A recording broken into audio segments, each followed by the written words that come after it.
एक समय की बात है। एक गांव में एक परिवार रहता था। उस परिवार में जानकी नाम की एक बूढ़ी महिला रहती थी। जानकी जी के दो बेटे और दो बहुएं थीं। बड़े बेटे अनिल की पत्नी ममता संस्कारी और सर्वगुण संपन्न थी। वहीं छोटे बेटे की पत्नी राधा बहुत चालाक और तेज तर्रार थी। एक बार की बात है, जानकी जी और ममता मिलकर बहुत सारी मिठाई बनाकर रसोई में रख देती हैं। बहू, मैं पड़ोसी की यहाँ जा रही हूँ, तुम मिठाई को ठंडा होने के बाद डिब्बे में भर कर रख देना। जानकी बाहर चली जाती है। ममता अपने बेटे की आवाज़ सुनकर उसे देखने चली जाती है। तभी राधा रसोई में आती है।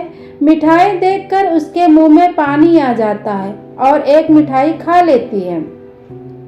अरे वाह, मिठाई कितनी स्वादिष्ट! इतनी स्वादिष्ट मिठाई मैंने आज तक कभी नहीं खाई। एक काम करती हूँ, सारी मिठाई के डिब्बे मैं रख लेती हूँ और एक प्लेट में ही छोड़ दूंगी, जिससे किसी को मुझ पर शक न हो। वो मिठाई की प्लेट उठाकर एक डिब्बे में भरकर चुपके से अपने कमरे में ले जाती है और प्लेट में सिर्फ एक मिठाई छोड़ देती है।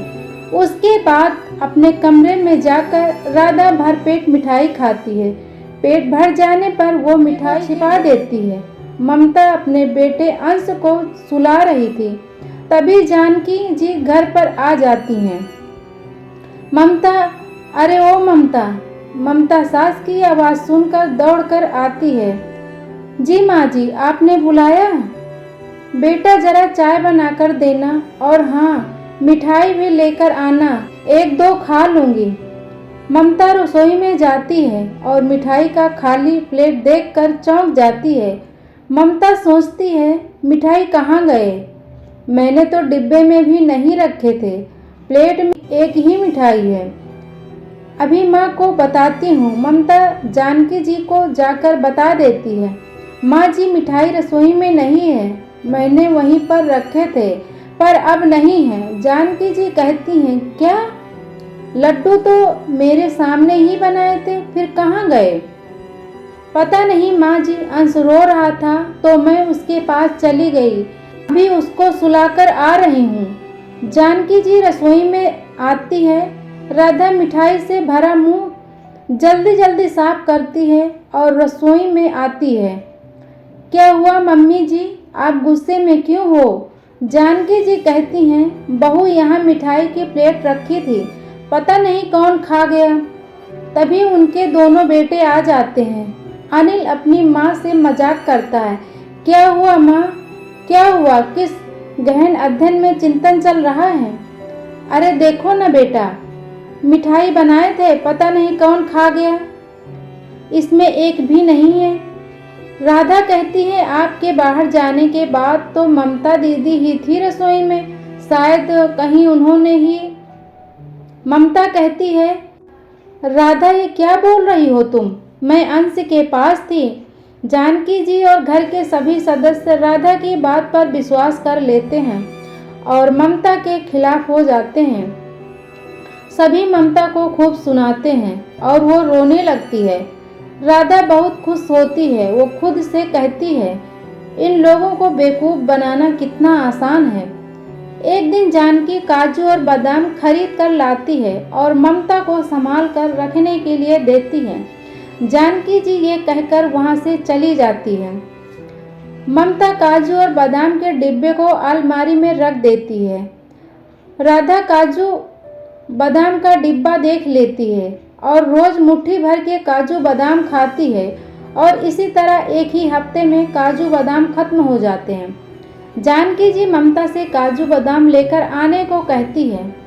जी माँ जी, अलमारी में रखे हैं, अभी लेकर आती हूँ। ये बोलकर ममता रसोई में जाती है और काजू बादाम का डिब्बा निकालती है, पर डिब्बे में तो काजू बादाम ना के बराबर थे। यह देखकर ममता चौंक जाती है और रोने लगती है। ममता की रोने की आवाज़ सुनकर जानकी जी और घर के सारे सदस्य रसोई में आते हैं। ममता को रोता देख जानकी जी बोलती हैं, काजू बादाम यहीं रखे थे, पता नहीं कहाँ चले गए। क्या 4 दिन पहले ही तो लाई थी काजू बादाम का डिब्बा, खत्म हो गया। राधा अपनी चोरी छुपाने के लिए फिर ममता पर इल्जाम लगा देती है और कहती है, ममता दी, खाने का मन था तो खाइए, लेकिन ऐसे चोरी करना ठीक नहीं है दीदी। पता नहीं इस घर में क्या हो रहा है, खाने की भी कोई चोरी। अरे थोड़ा बहुत दूसरों को भी चखा दिया होता। इस घर में और भी लोग रहते हैं। ये बोलकर सभी चले जाते हैं और ममता रोने लगती है। कुछ दिन बाद राधा की दोस्त रिया का फ़ोन आया। हेलो राधा, कैसी हो? राधा बोलती है, मैं ठीक हूँ, और तुम बताओ, इतने दिनों के बाद कॉल किया। रिया कहती है, घर के काम में बिजी रहती हूँ, चलो ना हम दोनों कहीं घूमने चलते हैं, कहीं शॉपिंग करेंगे और खाएं पिएंगे, मौज करेंगे। राधा कहती है, ठीक है, कल मिलते हैं। वैसे भी शादी को 2 महीने हो गए, कहीं घूमने भी नहीं गई। मेरे पति को तो टाइम ही नहीं मिलता। रिया कहती है, ठीक है, कल मिलते हैं, तो तैयार रहना। राधा सोचती है, मैंने रिया को हाँ बोल दिया, पर पैसे कहाँ से लाऊंगी? बाहर जाने का मतलब पैसे का खर्च होना। अब राधा पैसे की जुगाड़ में लगी है। तभी अनिल जानकी को 10,000 रखने के लिए देता है। अब रात होते ही राधा जानकी के कमरे में जाती है और 10,000 की गड्डी चुरा लेती है। सुबह होते ही अनिल 10,000 जानकी से मांगता है। माँ, वो 10,000 दिए थे ना, दोस्त को वापस करने हैं, वो लेने के लिए आ रहा है। जानकी कमरे में पैसे लेने जाती है। जैसे ही अलमारी खोलती है तो पैसे नहीं मिलते। जानकी जी चिल्लाती हैं। चिल्लाने की आवाज़ सुनकर सभी लोग कमरे में आ जाते हैं। अनिल बोलता है, क्या हुआ माँ, अब चिल्ला क्यों रही हो और इतनी घबराई हुई क्यों हो? मैंने यहीं 10,000 रखे थे, अब नहीं है, पता नहीं कहाँ चले गए। अनिल कहता है, नहीं है मतलब वो पैसे मेरे दोस्त के थे, वो आने वाला है, मैं कहाँ से लाकर दूंगा? कहीं ये काम बाहर के किसी आदमी का तो नहीं? लेकिन हमारे घर में कोई आता तो नहीं है। हाँ हाँ, आप सही कह रही हैं, अब मैं पुलिस को ही बुलाता हूँ।